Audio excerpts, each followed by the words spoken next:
చాలాసార్లు మనం ఒత్తిడిలో ఉన్నాము, చాలా ఒత్తిడికి గురవుతున్నాము అనుకుంటూ ఉంటాం కదా. అసలు మనం ఒత్తిడిలో ఉన్నామో లేదో ముందు తెలుసుకుందాం. ఒత్తిడిలో ఉన్నవాడికి ఎక్కువగా కోపం, చికాకు ఎక్కువగా ఉంటుంది. ప్రతి చిన్నదానికి గొడవ పడ్డము, లేదంటే ప్రతి చిన్నదానికి అరవడము, విసుక్కోవడము, ఒక్కొక్కసారి ప్రతి చిన్నదానికి ఏడవడము, ఇలాంటివన్నీ జరిగినప్పుడు మనం ఒత్తిడిలో ఉన్నామని గుర్తించాలన్నమాట. కొన్నిసార్లు ఏమవుతుందంటే కోపం, చికాకు అలా చూపించడానికి మనుషులు ఎవరు లేరనుకోండి, ఒకరోజు తలనొప్పి వస్తుంది, ఒకరోజు కాళ్ళ నొప్పులు వస్తాయి, ఒకరోజు నడు నొప్పి వస్తుంది.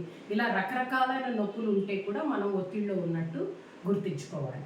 ఇంకా కారణం లేకుండా జలుబు లాంటివి రావడం కూడా ఒత్తిడికి ఒక కారణం. ఎందుకంటే ఒత్తిడి ఎక్కువగా ఉన్నప్పుడు మనలో ఉన్న రోగనిరోధక శక్తి తగ్గిపోతుంది. రోగనిరోధక శక్తి తగ్గిపోయినప్పుడు ఏమవుతాయి? రోగాలన్నీ మన మీదకి వచ్చేస్తాయి. కాబట్టి మనం ఒత్తిడి లేకుండా చూసుకోవాలి. అంటే మీరు అడగచ్చు, ఒత్తిడి లేకుండా ఉంటుందా మేడం అని. ఒత్తిడి లేకుండా జీవితం ఉండదు కదండి. మనం ఇంత కావాలనుకున్నాం అనుకోండి, మనకి ఇంతే దొరుకుతుంది. మనకి 10 రూపాయలు ఉందనుకోండి, 100 రూపాయలు అప్పు ఉండొచ్చు. లేదంటే మన ఇంట్లో వాళ్ళు మన మాట వినకపోవచ్చు. పిల్లలు కానివ్వండి, భర్త కానివ్వండి, భార్య కానివ్వండి, ఎవరు మన మాట వినకపోవచ్చు. లేదంటే మనం అనుకున్నది సాధించలేకపోవచ్చు. ఒక్కొక్కసారి మనం అనుకున్న డబ్బులు రాకపోవచ్చు, లేదంటే వ్యవసాయంలో పంట రాకపోవచ్చు. ఇలా రకరకాల కారణాల వల్ల ప్రతి మనిషి జీవితంలో ఒత్తిడి ఉంటుంది. ఒత్తిడి లేని జీవితం అనేది ఏమి ఉండదు. కాకపోతే దాన్ని మనం ఎలా తీసుకుంటున్నాము, దాన్ని ఒత్తిడిని ఎలా మనం జయిస్తున్నాం అనేది చాలా ఇంపార్టెంట్ ఇక్కడ. కాబట్టి ఒత్తిడిని జయించడం మనం అందరం నేర్చుకోవాలి. దానివల్ల ఏమవుతుంది? మనకు రోగాలు తగ్గుతాయి. రోగాలు తగ్గితే మనం ఆరోగ్యంగా ఉంటాం. ఎందుకంటే ఆరోగ్యంగా ఉంటేనే మనం డబ్బులైనా సంపాదించుకోగలం, లేదంటే విజయాన్నైనా సాధించగలం. సో ఇప్పుడు మనం ఒత్తిడిని తగ్గించుకోవడానికి రకరకాల మార్గాలు ఉన్నాయి. ఫస్ట్ది ఏంటంటేనండి, ఏదో ఒకమైన వ్యాయామం ఉండాలి శరీరానికి. వాకింగ్కి వెళ్ళొచ్చు, లేకపోతే యోగా చేయొచ్చు, లేదు చక్కగా మనము ఇంట్లో పనులు చేసుకోవచ్చు. అంటే ఇల్లు ఊడవడం కానివ్వండి, తుడవడం కానివ్వండి, ఇలాంటివి చిన్న చిన్నవి శరీరానికి ఎప్పుడు ఏదో ఒక రకమైన అలవాటు ఉంటే ఈజీగా మనం ఒత్తిడిని జయించవచ్చు అన్నమాట. ఎప్పుడైతే శరీరం కష్టపడుతుందో మనలో రకరకాల కెమికల్స్ రిలీజ్ అవుతాయి. వాటిలో ముఖ్యమైనది ఎండార్ఫిన్. మనం ఎప్పుడు పని చేస్తామో, అప్పుడు వ్యాయామం చేస్తామో, అప్పుడు మనకి ఎండార్ఫిన్స్ వస్తాయి. ఎండార్ఫిన్ అనేది మన ఒత్తిడిని బాగా తగ్గిస్తుంది. కాబట్టి ఎప్పుడు వ్యాయామం చేయాలి. ఏదో ఒకటి మీకు నచ్చింది ఏదైనా చేసుకోవచ్చు అన్నమాట. తర్వాత రెండవది ఏంటంటే, మనము ఎప్పుడు నవ్వుతూ ఉండాలి. ఎందుకు నవ్వుతూ ఉండాలి? ఎందుకంటే మనం ఎప్పుడైతే మొహం చాలా డల్గా కానీ, లేకపోతే మొహం మార్చుకున్నట్టుగా కానీ పెట్టుకోవడం వల్ల బ్రెయిన్ ఏమనుకుంటుందంటే ఏదో చాలా చెడ్డ జరిగిపోతుంది అనుకుని మనలో ఒత్తిడిని పెంచుతుంది.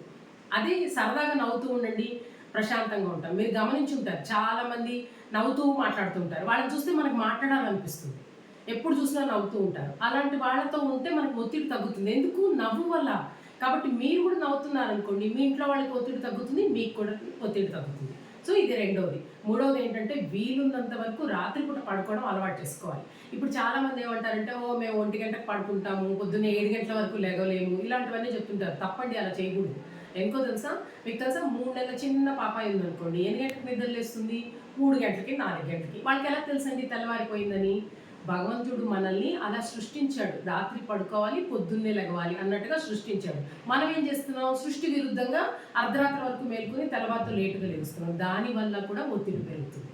సో వీలున్నంత వరకు రాత్రి 9:30, 10 కల్లా పడుకుని తెల్లవారుజామున మీరు ఎప్పుడు కావాలంటే అప్పుడు నిద్ర లేగవచ్చు. ఇంకా నాలుగవది, మంచిగా సద్భావంతో ఉండడం. అంటే ఎవరైనా ఏదైనా చెప్పారనుకోండి, అనవసరమైన విషయాలు కావచ్చు, అనుకోని విషయాలు కానీ చెప్పినప్పుడు వినింది వెంటనే మర్చిపోవడం నేర్చుకోవాలి. అది అత్తగారి మీద కావచ్చు, మామగారి మీద కావచ్చు, రాజకీయాల పార్టీల మీద కావచ్చు, బండ్ల మీద కావచ్చు, ఇదే విషయమైనా సరే. నెగిటివ్గా ఎవరైనా మాట్లాడుతున్నారు, చెడుగా ఎవరైనా మాట్లాడుతున్నారంటే వాళ్ళ నుంచి దూరంగా ఉండాలి. ఎందుకంటే చెడు ప్రభావం మన మెదడు మీద చాలా ఉధృతంగా ఉంటుంది.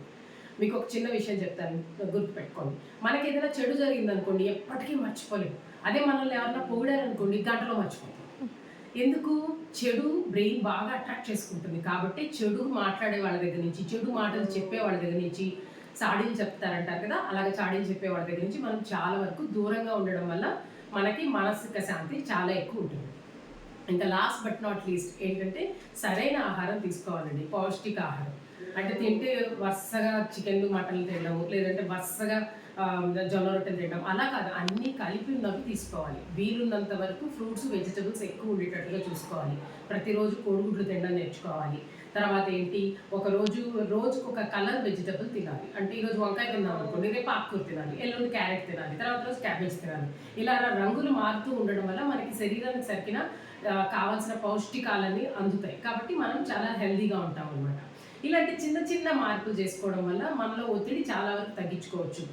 ఒత్తిడి వల్ల నష్టాలు ఏంటంటేనండి, జలుబు దగ్గర నుంచి క్యాన్సర్ వరకు ఒత్తిడి వల్ల వచ్చే ఛాన్సెస్ ఉంటాయి. కాబట్టి ఒత్తిడి అనేది మన చేతిలో ఉంది, మనమే తగ్గించుకోవాలి.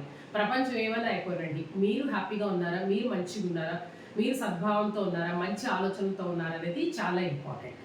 ఇలా కాకుండా మీరు చాలా ఒత్తిడిగా ఉన్నారు అంటే మీరు చిన్న చిట్కా చెప్తాను, నేర్చుకోండి. ఏంటో తెలుసా, ఇప్పుడు మీకు ఎడం చేయి ఉంది కదా, ఈ ఎడం చేయిని, ఇది బొటన్ వేలు, ఈ బొటన్ వేలు లోపల పెట్టి తర్వాత ఇలాగా 12 సార్లు చేశారనుకోండి, కాస్త ఒత్తిడి నుంచి చాలా వరకు తగ్గుతుంది. సో ఇలాంటి చిన్న చిన్నవి పాటించడం వల్ల మీరు ఒత్తిడి నుంచి దూరంగా ఉండొచ్చు, ఆరోగ్యంగా ఉండొచ్చు. ఓకే, నా పేరు డాక్టర్ అనిత ఆర్య అండి. నేను clinical psychologist, Bhaskar medical college and general హాస్పిటల్లో నేను వర్క్ చేస్తున్నానండి, డిపార్ట్మెంట్ ఆఫ్ సైకాట్రీ.